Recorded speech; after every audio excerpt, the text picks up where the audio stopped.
Bien chicos, ¿cómo están? Bueno, les doy la bienvenida a la clase de hoy. Déjenme cerciorarme que esto está grabando. Sí, 5 de septiembre del 2018. Hoy tenemos la clase de energía solar térmica correspondiente al día de hoy, ¿cierto? El miércoles 5. No pude estar con ustedes, como les comenté, pero sí estoy aquí presente en video para que me puedan ver. ¿Ya?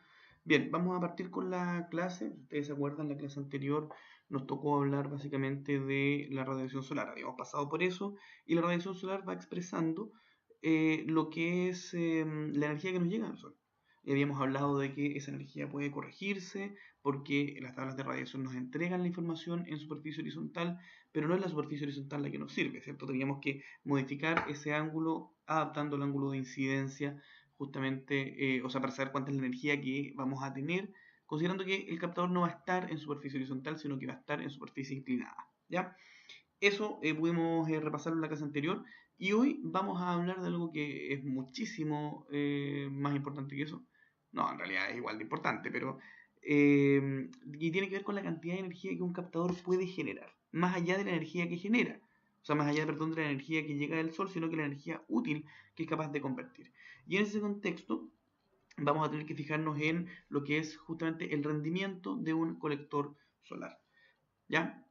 ¿Qué entendemos por rendimiento de un colector?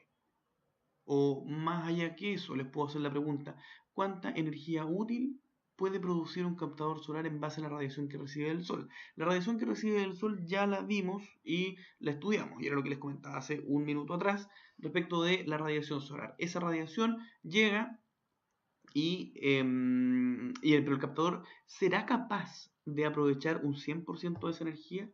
¿Qué creen ustedes?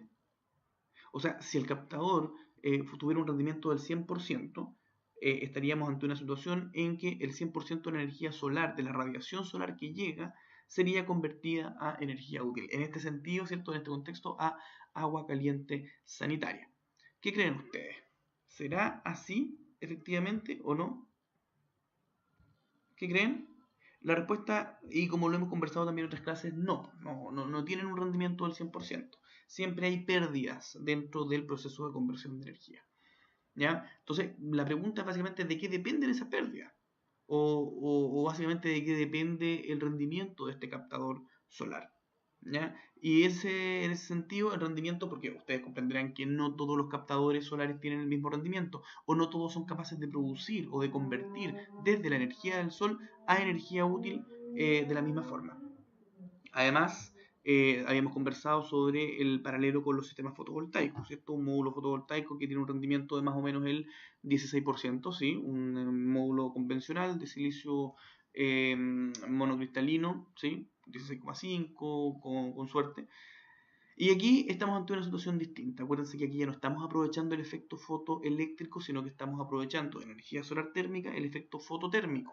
Y en ese sentido vamos a hablar de rendimientos muchísimo mayores en los sistemas solares térmicos o sistemas termosolares. ¿Ya? ¿De qué depende entonces el rendimiento de un colector solar? En primer lugar, va a depender de la temperatura ambiente. ¿Sí? Es decir, de cuánta temperatura tengo en el ambiente donde está instalado el captador solar. Esa temperatura ambiente nosotros la obtenemos de básicamente las temperaturas que hay durante el día. Ahora, es súper importante tener claro aquí que esa temperatura ambiente va a ser la temperatura ambiente durante las horas de sol.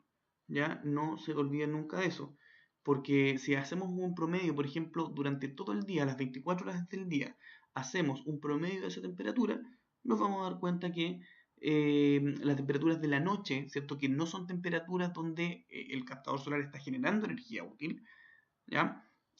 Van a disminuir ese promedio de energía. ¿Sí? Por ende, yo cuando calculo la temperatura ambiente y después cuando proceda a diseñar un sistema solar térmico, me voy a tener que fijar solamente en la temperatura ambiente, pero durante las horas de sol. Y esas horas de sol van a depender, ¿cierto?, de la latitud donde yo esté. ¿Se acuerdan cuando habíamos hablado, de hecho, bueno, los que tuvieron clase conmigo en solar fotovoltaica, habíamos hablado del concepto hora solar útil? Y la hora solar útil, ¿cierto?, es el concepto de las horas solares en que tengo una potencia solar mayor a 200 watts por metro cuadrado. ¿Sí? ¿Se acuerdan bien de eso? Perfecto. Entonces la temperatura ambiente es el primer factor que va a incidir en el rendimiento de un captador. En segundo lugar, la temperatura interior del colector. ¿Ya? ¿Qué me refiero con esto? Acuérdense que dentro del captador, o sea, ya estamos hablando solamente de circuitos cerrados, ¿cierto? De circulación forzada.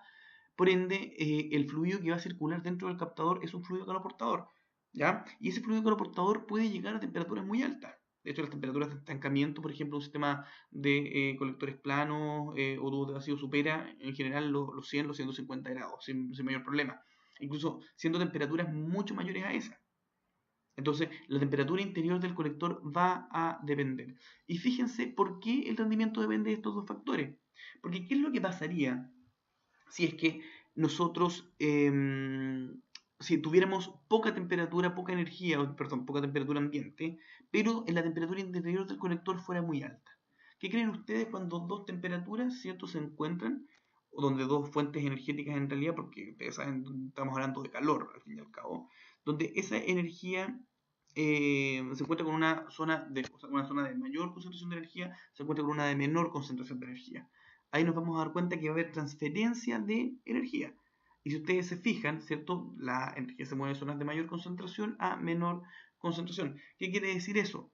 Que si la diferencia de temperatura es mucho más grande dentro del colector respecto del medio ambiente que circunda a ese colector, vamos a tener pérdidas térmicas importantes. ¿Ya? Ustedes dirán, probablemente, profesor, claro, por algo los paneles o los colectores, perdón, tenemos que aislarlos. Sí, tenemos que aislarlo, pero el aislante muchas veces no es suficiente protección para evitar esas pérdidas térmicas. Por eso, lo que tenemos que hacer es tratar de evitar que nuestros captadores solares trabajen a muy alta temperatura, porque cuando nuestros captadores solares trabajan a mucha temperatura, lo que va a pasar es que la diferencia respecto del exterior va a ser más grande. Y cuando es más grande, más energía vamos a perder, más energía se nos va a escapar, ¿cierto? Trabajando a un rendimiento muchísimo menor. También el rendimiento va a depender de las características técnicas del colector. Por eso, ustedes van a ver en la ficha técnica, hay tres parámetros fundamentales que definen la curva de rendimiento de un captador, que son el rendimiento óptico, ¿sí? El eta 0, una n, ¿cierto? Un 0, el factor lineal de pérdidas, que es el coeficiente A1, o aparece como K1, también en la ficha técnica, y el coeficiente cuadrático de pérdidas, que es el A2 o el K2. Ya lo vamos a ver en detalle, tranquilos, no se preocupen. Es decir, de esto depende, o sea, parte del rendimiento o de la energía útil que puede generar en base a la radiación solar incidente, lo que puede generar un captador, va a depender no solo de la diferencia de temperaturas al interior del captador y en el ambiente, sino que también va a depender de las características de confección, ¿ya? Y de cuáles son el desempeño que tiene en base a su diseño, el diseño del captador, en base a la materialidad del captador, en base a la confección del captador, ¿cierto? En base, por ejemplo, al aislante que tenga ese captador. ¿Ya? Esa va a ser otra de las características que las vamos a ver en las fichas técnicas.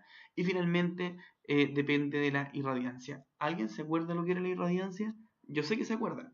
La irradiancia no es otra cosa que la potencia por unidad de superficie. Habíamos hecho en la clase anterior la diferencia entre radiación e irradiancia. Radiación era energía, medida generalmente en kilowatts hora por metro cuadrado o megajoules. Y la irradiancia que era la unidad de potencia. Acuérdense siempre la diferencia entre energía y potencia. ¿Ya? Y la irradiancia en este caso es la potencia en watts por metro cuadrado. ¿Cómo llegamos y cómo calculamos la irradiancia?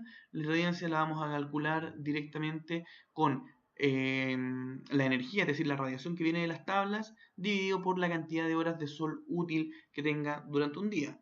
¿Cierto? Si ustedes se acuerdan, potencia no es otra cosa que energía partido por tiempo. Y en ese sentido, lo que llega de las tablas de radiación es energía, y el tiempo en que se da esa energía vendría siendo las horas de sol útil. Por ende, si hago el cociente o la división, voy a tener la unidad de potencia, que en este caso se llama irradiancia.